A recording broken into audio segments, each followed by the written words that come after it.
అనుదిన వాక్య పఠనము ఆది కాండము 34వ అధ్యాయము. లేయా యాకోబునకు కనిన కుమార్తె అయిన దీనా ఆ దేశపు కుమార్తెలను చూడవెలెను. ఆ దేశమును నేలిన హివ్వీయుడైన హమోరు కుమారుడైన షెకెము ఆమెను చూచి ఆమెను పట్టుకొని ఆమెతో శయనించి ఆమెను అవమానపరిచెను. అతని మనస్సు యాకోబు కుమార్తె అయిన దీనా మీదనే ఉండెను. అతడు ఆ చిన్నదాన్ని ప్రేమించి ఆమెతో ప్రీతిగా మాట్లాడి, ఈ చిన్నదాన్ని నాకు పెళ్లి చేయమని తన తండ్రి అయిన హమోరును అడిగాను. తన కుమార్తెను అతడు చెరిపినని యాకోబు విని తన కుమారులు పశువులతో పొలములో నుండినందున వారు వచ్చు వరకు ఊరకుండెను. షెకెము తండ్రి యగు హమోరు యాకోబుతో మాట్లాడుటకు అతని యొద్దకు వచ్చెను. యాకోబు కుమారుల ఆ సంగతి విని పొలములో నుండి వచ్చిరి. అతడు యాకోబు కుమార్తెతో శయనించి ఇశ్రాయేలు జనములో అవమానకరమైన కార్యము చేసెను. అది చేయరాని పని గనుక ఆ మనుష్యులు సంతాపము పొందిరి. వారికి మిగుల కోపం వచ్చెను. అప్పుడు హమోరు వారితో, షెకెము అను నా కుమారుని మనస్సు నీ కుమార్తె మీదనే ఉన్నది. దయచేసి ఆమెను అతనికిచ్చి పెళ్లి చేయుడి. మీ పిల్లలను మాకిచ్చి మా పిల్లలను మీరు పుచ్చుకొని మాతో వియ్యమంది మా మధ్య నివసించుడి. ఈ దేశం మీ ఎదుటనున్నది. ఇందులో మీరు నివసించి వ్యాపారము చేసి ఆస్తి సంపాదించుకొనుమని చెప్పాను.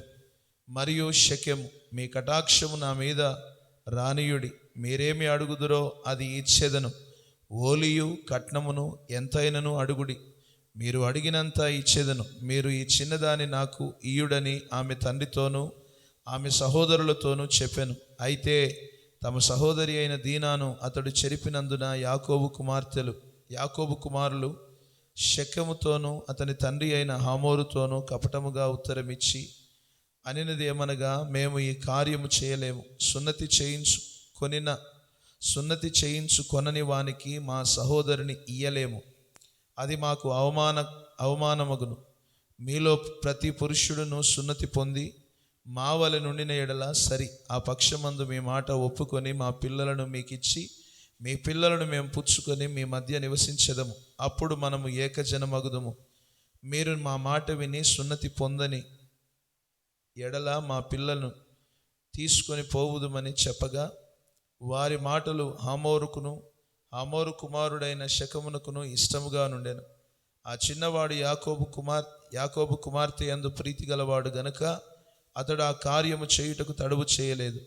అతడు తన తండ్రి ఇంటి వారందరిలో ఘనుడు. హమోరును అతని కుమారుడైన షెకెమును ఆ ఊరి గవిని యొద్దకు వచ్చి తమ ఊరి జనములతో మాట్లాడుచు, ఈ మనుష్యులు మనతో సమాధానముగానున్నారు గనుక వారిని ఈ దేశమందు ఉండనిచ్చి ఇందులో వ్యాపారము చేయనీయుడి. ఈ భూమి వారికిని చాలినంత విశాలమై ఉన్నది కదా. మనము వారి పిల్లలను పెళ్లి చేసుకొని మన పిల్లలను వారికి ఇత్తము. అయితే ఒకటి, ఆ మనుష్యులు సున్నతి పొందినట్లు మనలో ప్రతి పురుషుడు సున్నతి పొందిన ఎడలనే మన మాటకు వారు ఒప్పుకొని మనలో నివసించి ఏకజనముగా నుందురు. వారి మందలు, వారి ఆస్తి, వారి పశువులన్నీ మనవగును గదా. ఎట్లయినను మనము వారి మాటకు ఒప్పుకొందము. అప్పుడు వారు మనలో నివసించెదరనగా హమోరును అతని కుమారుడగు షెకెమును చెప్పిన మాట అతని ఊరి గవిని ద్వారా వెళ్ళు వారందరూ వినిరి. అప్పుడు అతని ఊరి గవిని ద్వారా వెళ్ళువారిలో ప్రతి పురుషుడు సున్నతి పొందెను.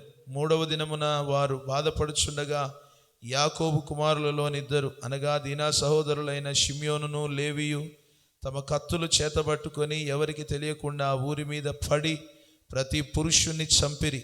వారు హమోరును అతని కుమారుడైన షెకెమును కత్తి వాత చంపి షెకెము ఇంటి నుండి దీనాను తీసుకొని వెళ్ళిపోయిరి.